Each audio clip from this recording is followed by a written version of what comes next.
A very good afternoon to all. So today we are in the 18th session of our Conceptual Truthing Age 2.0 students program. So today we have Dr. Jose Isaac sir with us to give his valuable speech on the topic queries on homeopathy. Welcome sir.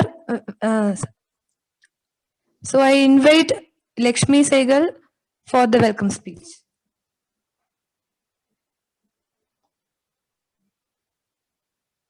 Lakshmi.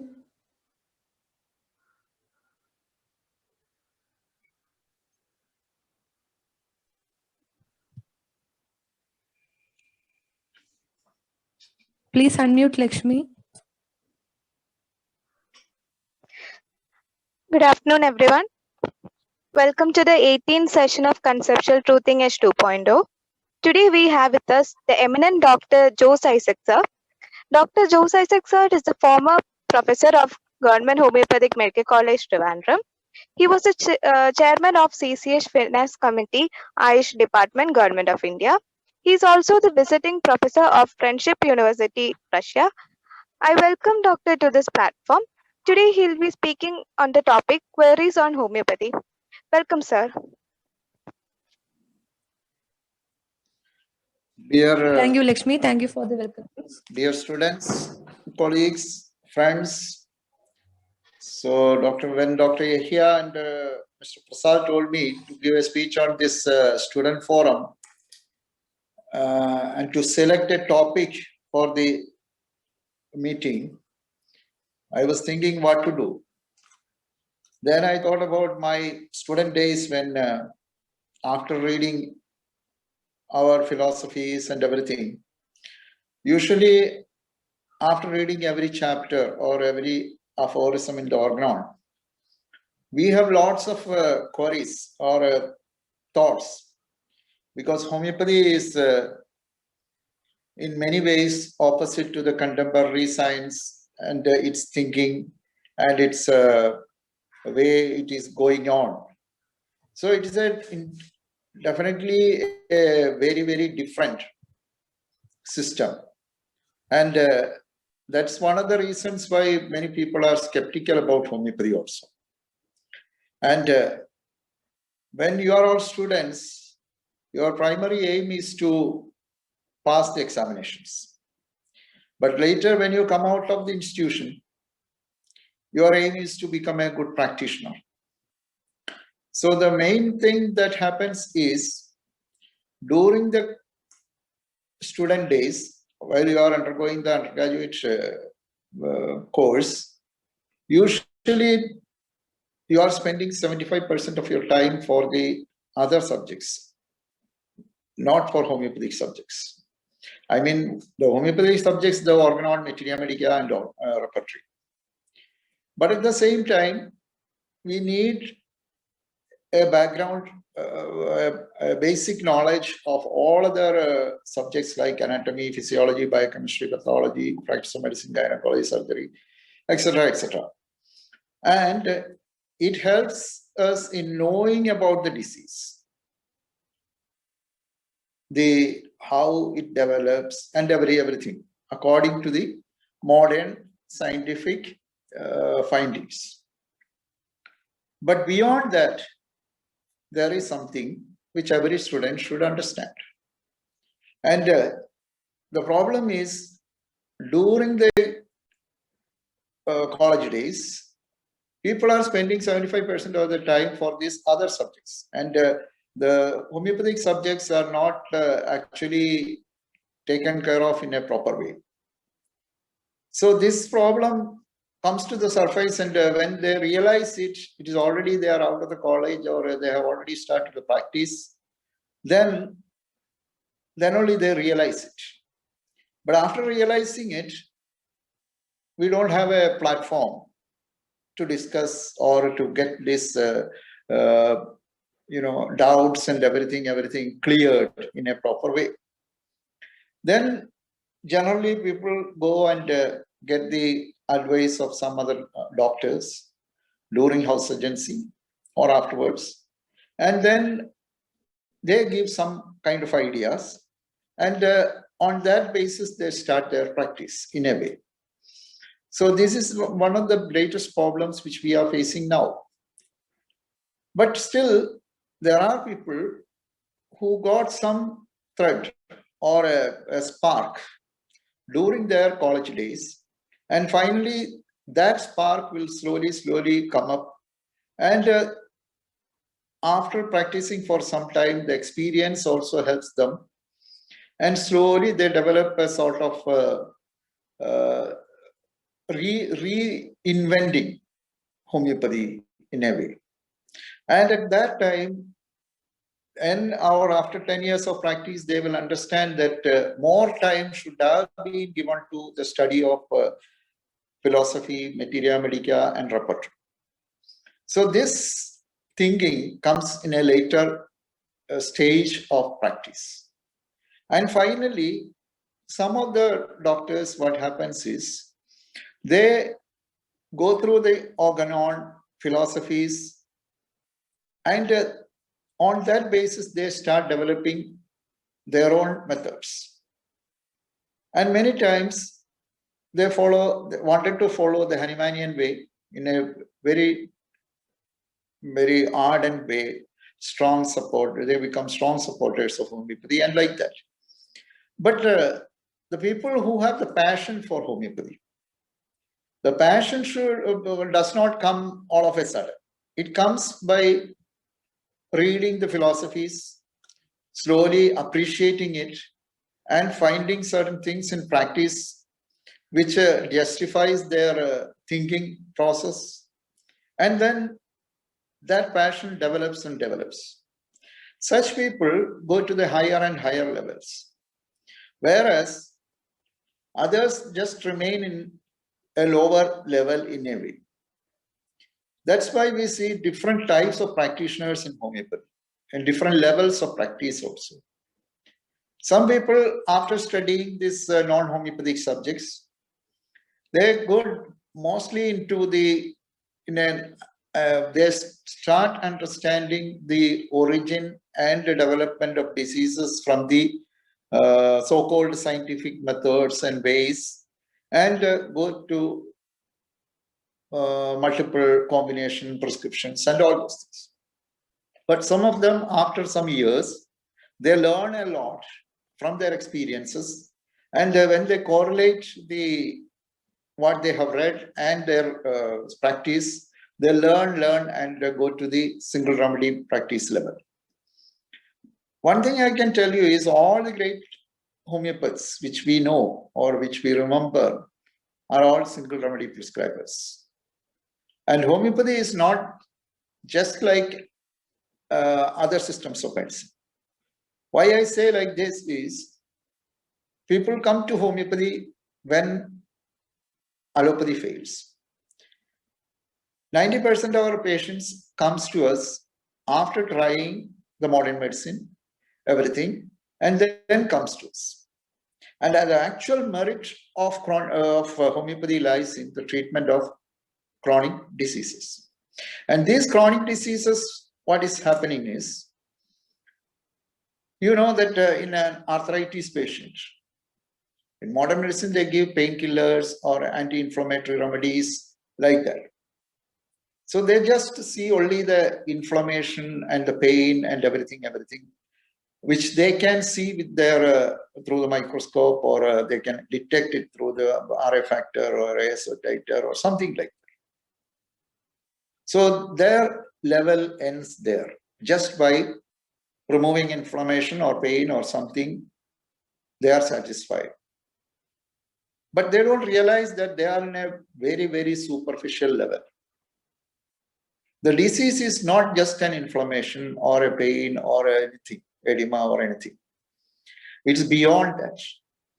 And only homeopathy or Ayurveda, such systems are going beyond that level to the root cause of the problem. So it is like just cutting the bush without uprooting it completely. So this is the area where homeopathy comes. You know, WHO in the 2019 report says that they are approving only 3 medical systems other than modern medicine. The medical systems are Chinese medicine, homeopathy comes first, then Chinese medicine, Ayurveda. These are the three. And of course, the modern medicine also. So the medical systems means which are approved by the WHO is only four, and these are the four medical systems. Others are kinesiology, osteology, osteopathy, many other things are there. So, but it is not all medical systems. Then another thing which we have to understand is 60% of the world population only are taking modern medicine. Other 40% is depending on the alternative systems. So there is a big scope lying in front of us. But our thinking should go beyond stopping the pain or inflammation or, in diabetes, what they are doing is they just neutralize the or antidote the sugar in the blood. That's all. So from there, many cases, what we see is even hypercholesterol. The treatment is, you're reducing the cholesterol in the blood. That's the only thing that is being done. That's why a patient who has hypercholesterol, hypertension, rheumatic complaints, diabetes, thyroid problems or hormone problems, all have to take medicine lifelong, because these conditions are not at all cured with their medicine. It is just a suppression or just a removal of the presence of that thing, or just substituting. For example, in hypothyroidism, they are giving thyroxine. What they are doing is they are actually not doing anything to clear the disease, to remove the disease. They just supplement, or which is not there is substituted by thyroxine. That's why when hypothyroid patients come, if they stop that thyroxine for 5 days and take their TSH level, it will be much higher. It will not be normal.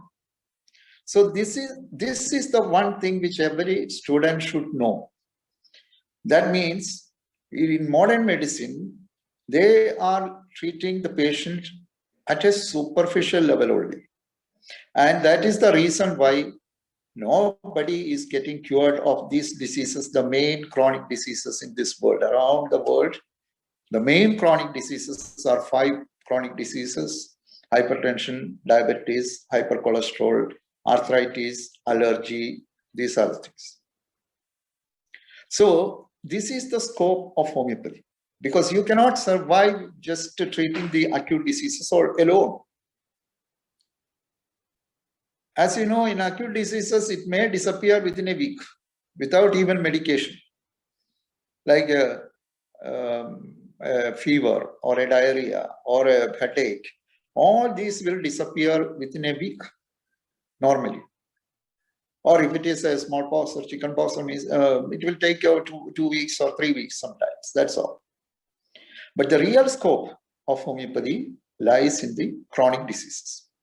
And this chronic disease treatment, also, we have also the same plan of treatments. Like many times we start the treatment of an arthritis case with a Prostos or Bryonia or a Pulsatilla. And these are actually superficial remedies in a way. Then what we have to do is, we know that the chronic diseases come because of the constitutional weaknesses, and these weaknesses are produced by the myosomes. So from the superficial level of giving Prostos or Pulsatilla, many times we start with that, and when the patient improves to a certain level, or when the pain and discomfort is gone a little bit, we switch on to the miasmatic treatment, and then finally the constitutional correction. So these are the 3 steps in a way in a treatment of chronic diseases. Hahnemann himself says this, You can just read the aphorisms 221 and 222. So the main thing here is, what you have to understand here is, just don't get satisfied with the superficial remedies. You must know how the diseases originate, how it develops, and how it reaches the present stage. These are the things which you should know.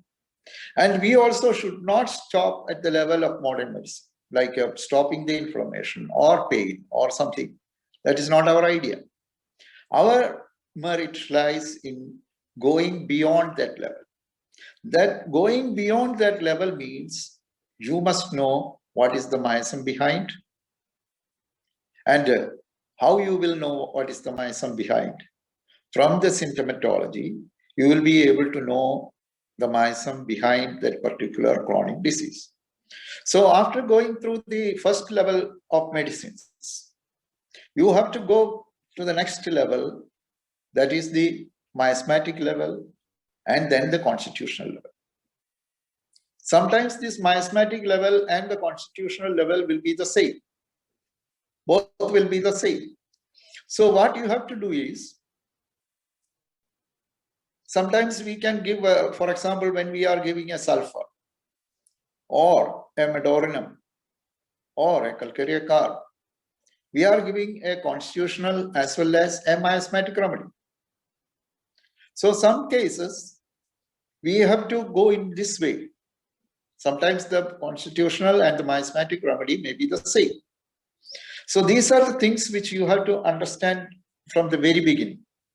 Unless and until a homeopathic doctor goes to the miasmatic and the constitutional level, he is in the level of modern medicine only.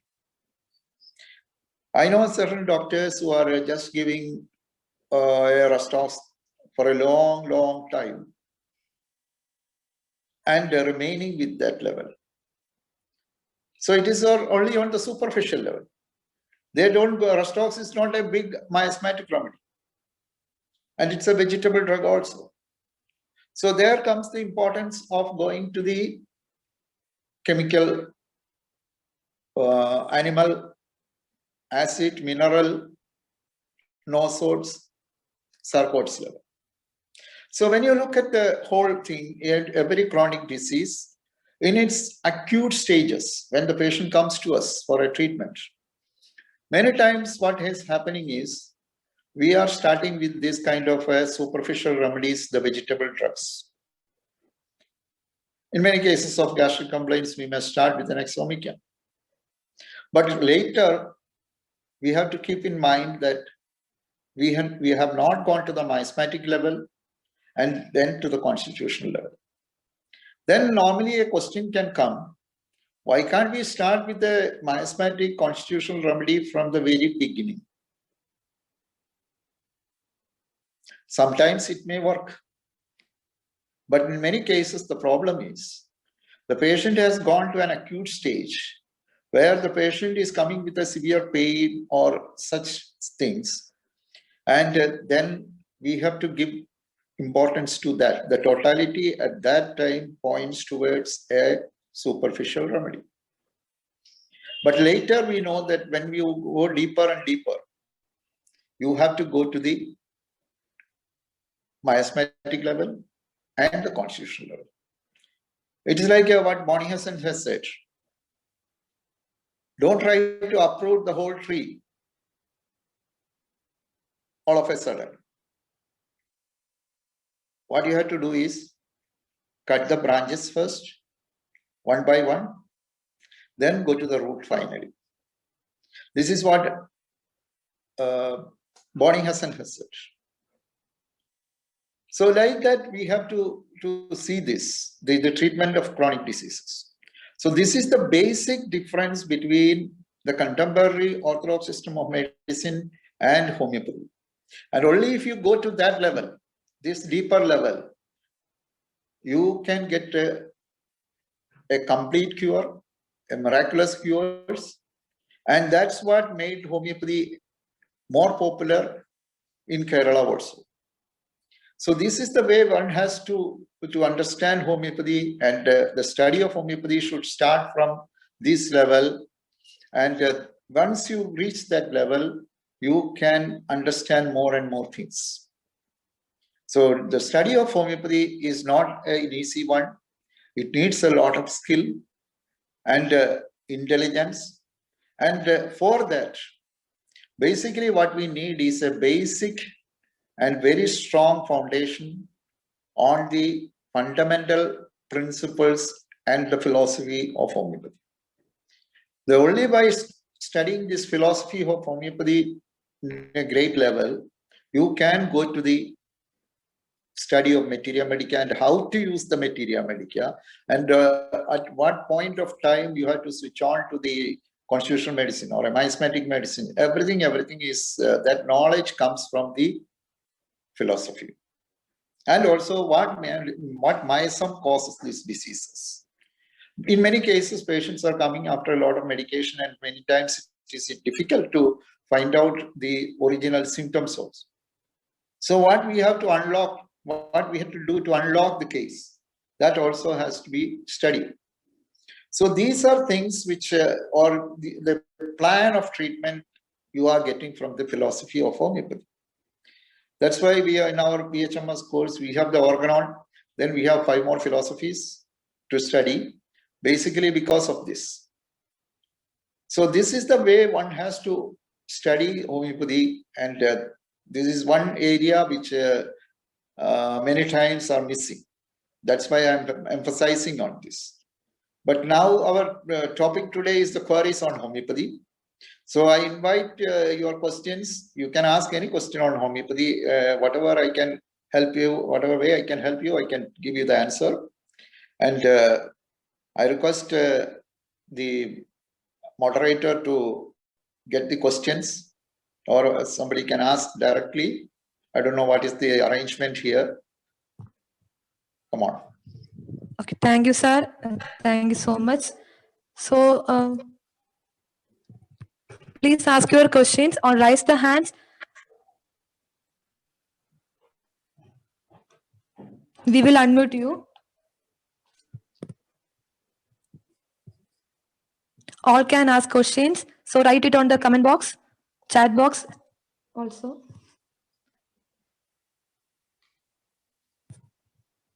Sir, I have one question. A doubt. There is a misconception about homeopathy that homeopathic treatment takes more time. Frequently, my friends and relatives ask me about them. Then, what reply should I give them? How can I explain them? Okay, it's a good question. You just ask them one or two questions like this. See, nowadays in Kerala, in any house, you will have a diabetic patient or hypertension patient or hypercholesterol patient or a hypothyroid patient. You just ask them how long they are taking medication and how long more they have to take the medication. This is the question you have to ask them. Then naturally the answer will be lifelong. Nobody who has taken diabetes got cured and stopped the medicine. Nobody who took a hypertension medicine got cured and stopped the medicine. Nobody who got hypercholesterol took medicine and cured. So they are all taking lifelong. The hypothyroid, thyroid complaints, everything they are taking lifelong. So allopathic treatment of chronic diseases is taking medicine lifelong. Yes. Then coming to homeopathy, usually we need only 6 months to 1.5 years maximum for curing a disease. You understand what I mean? So Yes, which sir. one was faster? This is the question. A person who is taking 40 years, 30 years diabetic medicine or hypertension medicine or anything, all the chronic disease, this is the same. Allergy, this is the same. So we are taking much shorter time.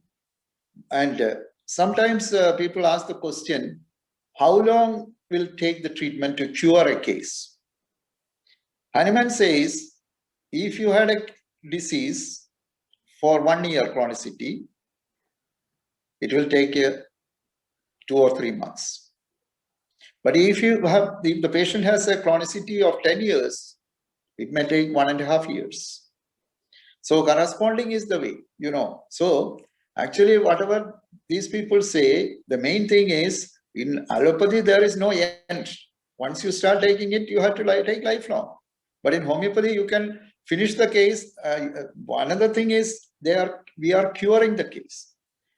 They are suppressing the case lifelong.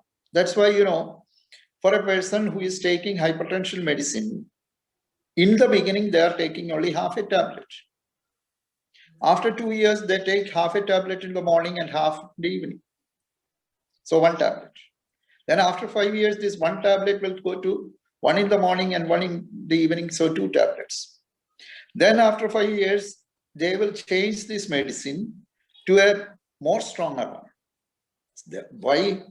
It is because the disease is progressing and progressing. And that's why they need a higher and higher dose. Every 2 years or 3 years, they need a higher dose. Because of the reason that the disease is not suppressed, it is progressing and progressing inside the body. So you can answer them. This is the thing. In comparison, homeopathy takes very little time when compared to others. Then there is another question whether homeopathy can give an immediate relief or not. Maybe that is the one you have in mind. So immediate relief, it depends. The relief and cure is different. Because when you are, in some cases, our medicines work faster than any other medicine. But you have to find out the real similitude. But a person who is under a medication, under an allopathic medication for a long time, and his body is dependent on that, then you cannot stop it all of a sudden. You cannot just withdraw the supporting system all of a sudden. That will create some problems. So many times, if a person is under allopathic treatment for 10 years or 15 years, if they are coming to us, we don't immediately stop that medication. We ask the patient to taper it slowly, before, when the action of our medicine starts, you can slowly withdraw it. I hope it is clear. Any other question? Yes, sir. Yes, sir. Yes, sir. Thank you so much, sir. 2 questions are there in the chat box. I will read it out. Sir, how to study Materia Medica? Which is the best book to refer? See, I will tell you a story. See, the first homeopathic medical college in India was started in 1940s. And that was the medical college was Calcutta Homeopathic Medical College. And at that time, Calcutta was the capital of homeopathy. And most of the teachers who were teaching homeopathy there were students of Kent, Herring, Farrington, such people. Because most of them were allopathic MDs who studied homeopathy in America. Yeah, I can give you the names of Dr. B.K. Bose, Majumdar, Jain Sinha, many other people. And in Kerala also, the first batch of educated, qualified qualified doctors were came to Kerala by 1959-60. My father was one among them. He studied in Calcutta Homeopathic Medical College. And there, what they were following was the first book and the last book, which they read in Materia Medica, was Allen's Keynote. It may look very simple, but once one of our principals, when I was a student, one of our principal, Dr. K.S. Prakashan, said like this. In his table, there was this Allen's Keynote. Then he said, one whole life is not enough to study this Allen's Keynote. One whole life is not enough to study this Allen's Keynote.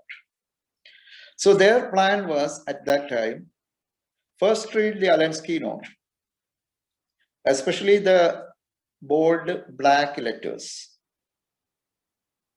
Then read the italics.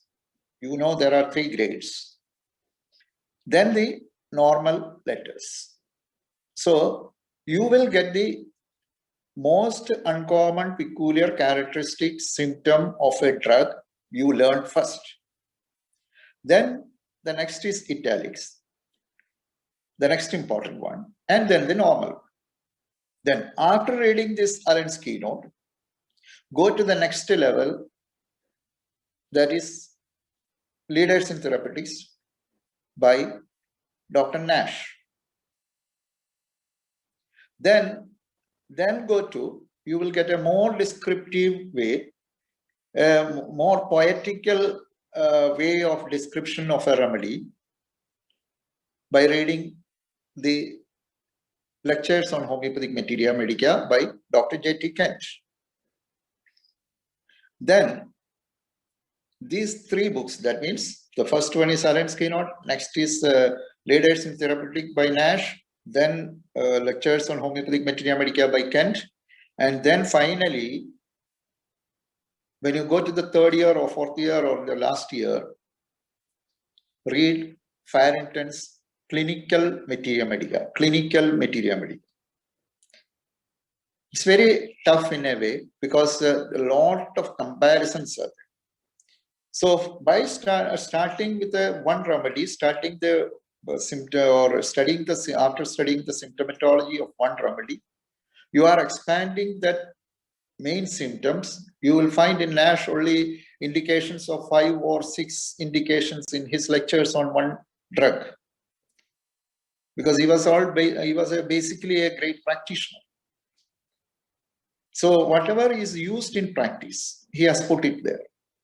Then you get an overall picture, how a patient looks, what is his mental emotional factors, and how you can identify that constitution. That all comes from the Kent's Materia Medica. Then the last one is the Farrington Materia Medica, where you get the comparison. For example, when you go through one drug, you may come across a headache. For headache, he will discuss, at one paragraph, he will discuss around 5 to 10 remedies and how to differentiate between them.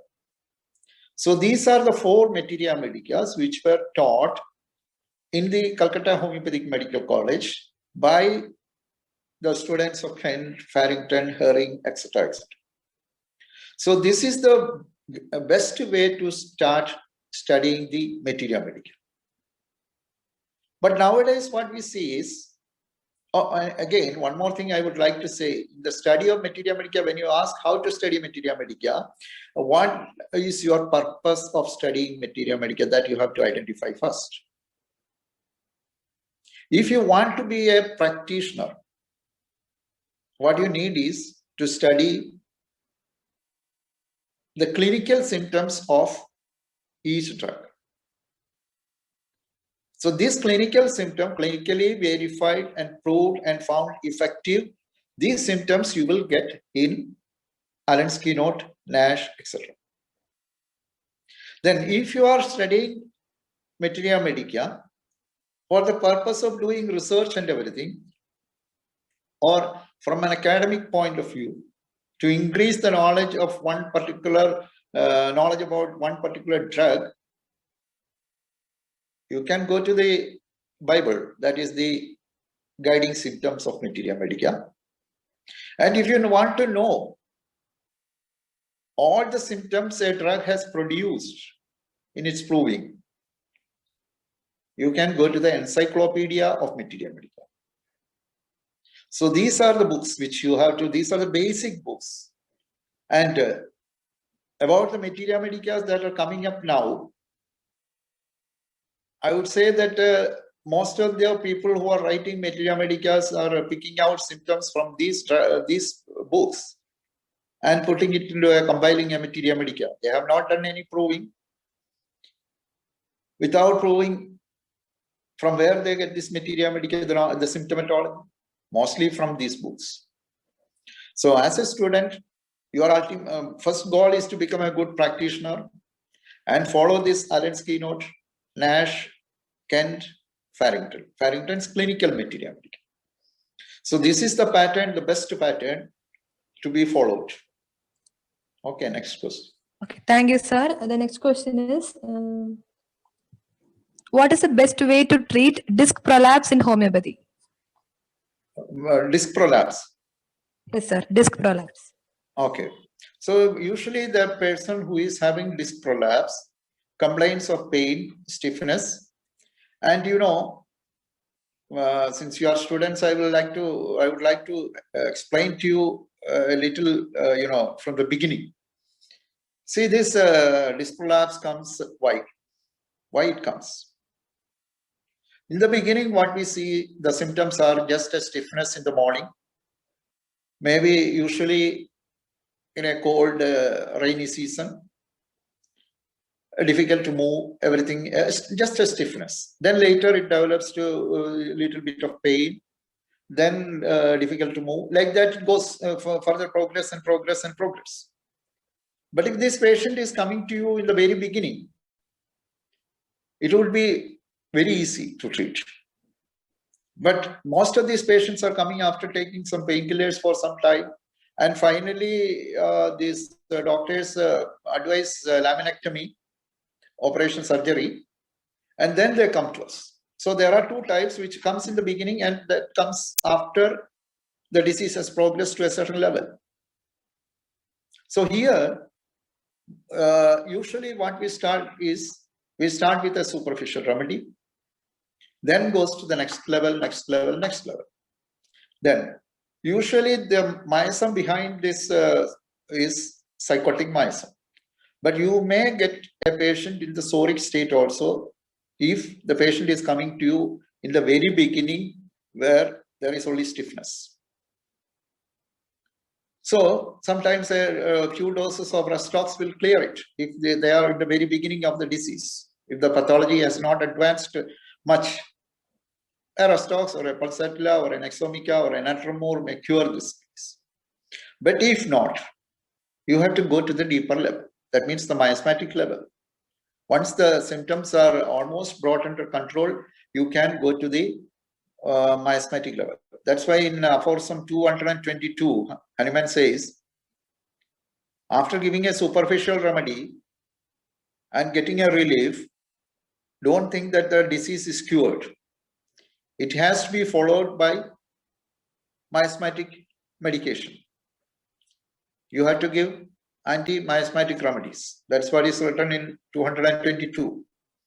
So this is the way one has to treat this cervical spondylosis, lumbar spondylosis, or disc prolapse. All these things you have to give.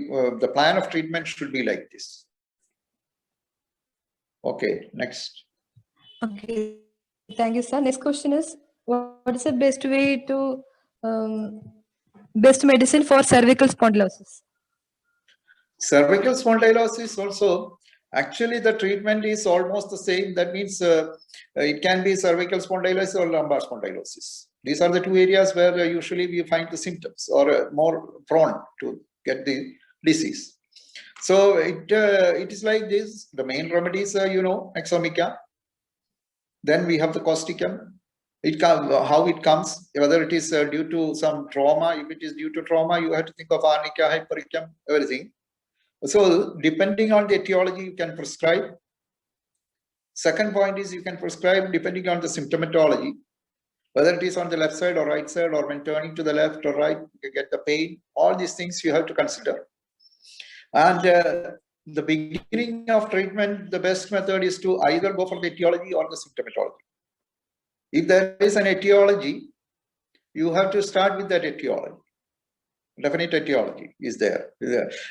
History of an accident or a trauma on the cervical or the spine. So that is the way. Then you have to go to the antipsychotic. But if it is a very, very, very advanced one, you have to think of the syphilitic myasm also. Usually, the miasmatic cleavage in these kind of diseases are psora, psychosis, then finally degeneration, that is the syphilitic stage. Okay, next. Okay, thank you, sir. The next question is, Sir, how should we approach mental disorders like depression, anxiety, etc.? Is there anything we should pay more attention? No, in mental depression also we have the remedies like orometalic and Naja, Natramur, these Ignatia Valsatilla, like that. These are the main remedies. But in mental depression, what you have to look for is whether it is a primary one or a secondary one. Primary means whether it is purely a mental problem or secondary to some other diseases. For example, nowadays we see depression in many hypothyroid patients. There you have to treat the hypothyroidism. The patient as a whole take it and to correct the hypothyroidism level, and then the depression also will disappear. But if it is in the very beginning, it is a depression, you can start with these remedies and clear it. But even in depression also, you have to assess in what level is the depression. It can be in the highest level like a suicidal tendency, or it can be just a withdrawal from the society, or it can be a melancholic condition for anything and everything. They just cry and all that. So which is the symptom? Don't go after the name of the disease. Just see on which level this patient is. Next. Okay, thank you, sir. Next question is, in case of cancer treatment, for primary cancerous condition, what is the best advice for patient to go for conventional treatment first, then starting homeopathic treatment? In which cancer conditions we can advise like this, or in which conditions we can start homeopathic treatment directly? See, it is decided by looking into whether it is in the reversible state or not. Reversible state or not is the main thing. If it is a reversible one, homeopathic medicine can reverse it. But in some cases, already the tissue has been damaged.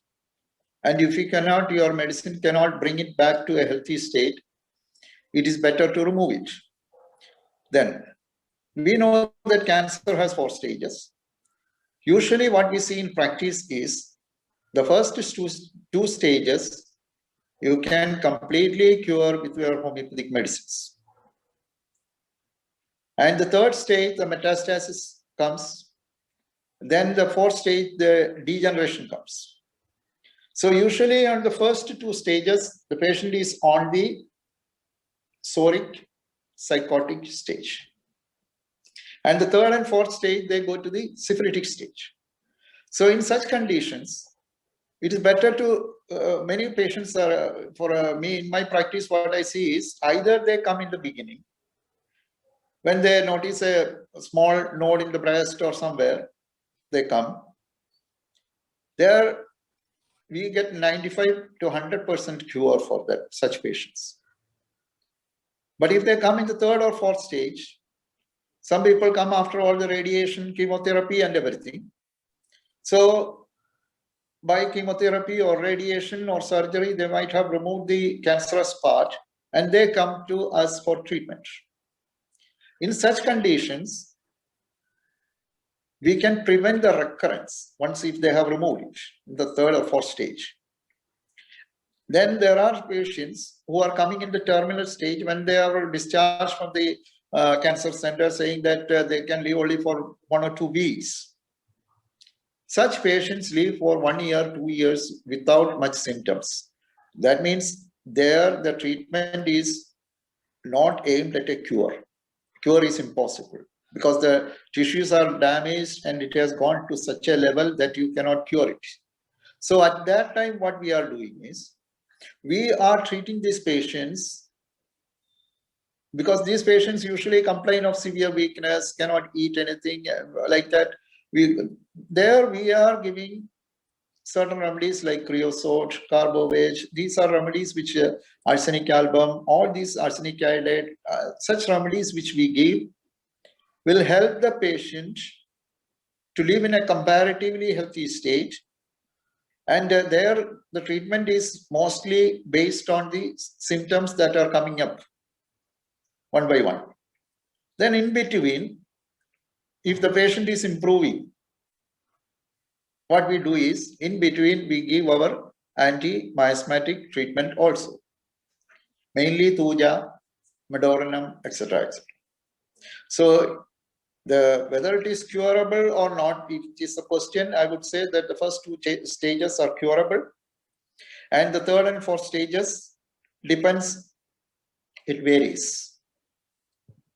But one thing we can assure is, we can prolong the life of the patient and can give a better quality of life. That means they can eat, they can do the normal, can continue a normal life. That we have seen. Even patients who are told by the cancer oncology specialist that they will live only for one week or 2 weeks, they continue to live for 1 year, 2 years like that. Next. Thank you, sir. The next question is, sir, can we treat cyst in the uterus where hysterectomy is recommended by allopathy? No, usually patients are coming at that stage. If cyst in the uterus, see, we have the remedies for cyst. But nowadays what we see is more cyst in the ovaries, polycystic ovarian disease. So there the treatment is depending on the side on which the patient is having the cyst or the bigger one. And we have the remedies like Earpiece, Lycopodium, Iodum, all these remedies are Valsartan. These are all helping us, and it is curable, and there is no need of a surgery. Okay, thank you, sir. Sir, next question is, sir, what is the best approach to treat metabolic syndrome of blood pressure, diabetes, and cholesterol? No, it depends. Some patients come in the beginning, some patients come after 10 years or 15 years. So the approach will be different. So the main thing you have to understand here is, this cholesterol, hypercholesterol, is not just an accumulation of the fat on the arteries or in the aorta or anywhere. It is a process, a metabolic process is damaged, and there we have to come to that. First, you go after the symptom, then go to the constitutional remedy. Then, once you, it depends. Sometimes the cholesterol level is not very high. There you can straight away start with a constitutional remedy. And all these are basically, the myasm is, that myasm also should be in your mind. The myasm, the basic myasm is psychosis. Follow me. So the constitutional remedy will correct, because it is not due to the problem of one area. They are getting this hypercholesterol. Whatever the science says, it is not just one area that is producing this hypercholesterol. You know, some people, when they have a business failure, or after the death of a very close relative or a friend or a son or a daughter or somebody, they get hypertension. Can you say that on that day it started? No. The basic thing, one thing which a homeopath should understand is, he had a susceptibility or a tendency to develop a disease, and that is manifested on this area. That's all. So the basic problem is to correct the constitution. Unless and until you don't have a susceptibility, a susceptible constitution, you will never get blood pressure. You will never get hypercholesterol. You know, many people have a thinking that because people are taking a lot of fat, they are getting hypercholesterol. No. There are people who are taking more fat and are not getting it. So the basic thing is, once you have a susceptibility in your constitution to get a particular disease, and if that cause, if it is a psychosis, psychotic myasm, you get this type of diseases. It will be manifested in some areas, that's all. So to correct this, you have to go to the constitutional level. You have to first go to the symptomatic level, then the miasmatic level, and then to the constitutional level, so that unless and until that weakness in the susceptibility in the constitution is cleared, you cannot expect a complete cure. Maybe it will go off for some time and then come back. That happens many times when we treat hypertensive patients. We give sometimes Natramur works, sometimes an Ignatia works, sometimes Lycopodium works, sometimes Lachesis works. Whatever it is, sometimes it may work, and if they stop the treatment after it comes down, and without giving a miasmatic stronger remedies, you cannot expect a cure. But you can get a cure with Lycopodium or Lachesis also, because they are deep acting polycrest, miasmatic, constitutional remedies. So the basic correction, if you want to go for a complete cure, the constitution must be freed of the miasm, or constitution must be made healthy. Otherwise, it will come back. Okay, next. Thank you, sir. Next question. Which is the best way of prescription? Like by single remedy or with the mother tinctures and other biochemics along with the main remedy? No, mother tincture also can be single remedy. Single remedy means it can be mother tincture, it can be 30 potency, 200 potency, 12x, 6x, 10m, 1m, 10m, 50m, cm, mm. Okay, anything. Single remedy means one remedy. That's all. Whether it is mother tincture or 6x or 12x doesn't matter. Follow me. Then how to start the treatment? To start the treatment, it depends on what stage the patient is coming to you. That means there are people who come for a chronic problem, saying that I have a backache for so many years, and I tried this and that, so I wanted to try homeopathy also. In such a case, sometimes we can directly go to the deep acting remedies, constitutional remedies directly. But if the patient is coming and saying that I cannot move, the morning it is very, very difficult to move, or the first motion is very difficult, there you are starting with a Rostov's therapy. Because the level of pathology is such that it corresponds to a lower potency. Follow me. So this is the way. It depends on whether it is in an acute condition, whether the patient is coming in an acute condition or in a chronic phase. Depending on that, your treatment you can start.